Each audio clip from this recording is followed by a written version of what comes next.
I've learned being a human being is that whenever something seems to be going wrong, it's actually going right. You, we, when we have become something else energetically and vibrationally, before we actually fully embody the new upgrades, before we shed the old skin of our previous selves, we need a reason to do that. And so things might start going wrong. There's parts of our life that no longer fit the way that they used to. There's dynamics between people in our lives that hold us in certain personalities that we need to break away from because they're holding us back.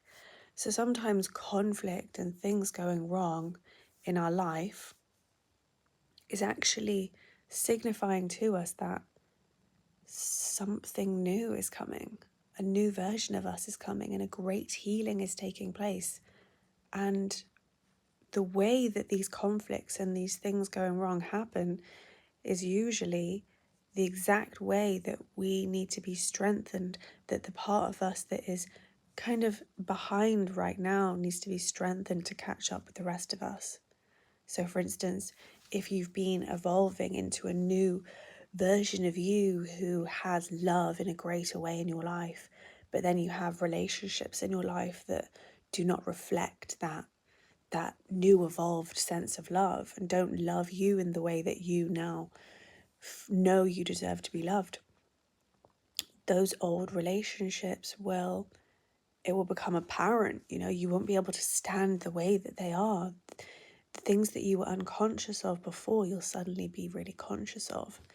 And that is the letting go of the old. And that might look like conflict, and that might look like things going wrong between you and people that you love.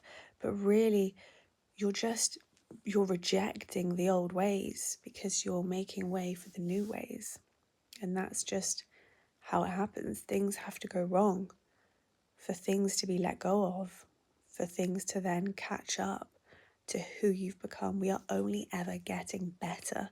We're only ever getting greater in these lives. Nothing is ever going wrong. It's always the great unfolding towards greater and greater versions of ourselves.